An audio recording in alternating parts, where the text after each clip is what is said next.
দিন দিন হারিয়ে যেতে বসেছে ঐতিহ্যবাহী গ্রাম বাংলার নাট্য অনুষ্ঠান।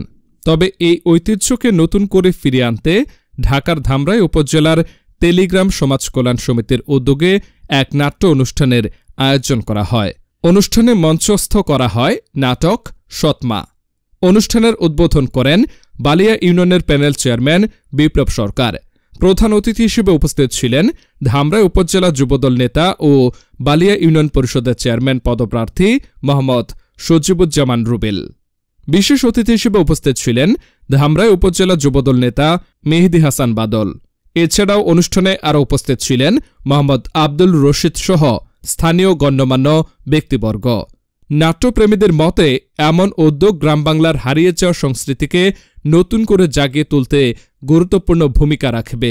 তারা আশা প্রকাশ করেন, এ ধরনের নাট্য অনুষ্ঠান প্রতি বছর নিয়মিত আয়োজন করা হলে স্থানীয় সংস্কৃতির প্রসার ঘটবে এবং দর্শকদের জন্য আরও মানসম্মত নাটক উপহার পাওয়ার সুযোগ তৈরি হবে। সমবেদনা জানাচ্ছি এবং তাদের আত্মার মাগফিরাত কামনা করছি। আসলে আপনারা জানেন 5ই আগস্ট বৈষম্য বিরোধী ছাত্র আন্দোলনের মাধ্যমে যে আমরা স্বাধীনতা পেয়েছি, আমরা সেই স্বাধীনতার সুফলকে দেওয়ার বিষয় না। তো 2-4টা কথা বলবো, আপনাদের কাছে ক্ষমা চেয়ে নিচ্ছি এই কারণে।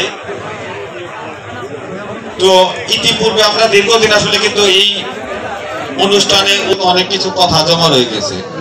সবকিছু বলবো না, কয়েকটা কথা বলবো।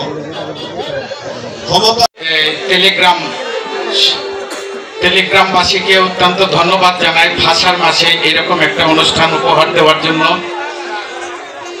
আজকে যারা আয়োজক তাদেরকে আরো আজ মহান 21শে ফেব্রুয়ারি ভাষা আন্দোলনে সকল শহীদদের শ্রদ্ধা করে স্মরণ করছি।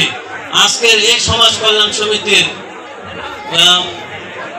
নাট্য অনুষ্ঠানের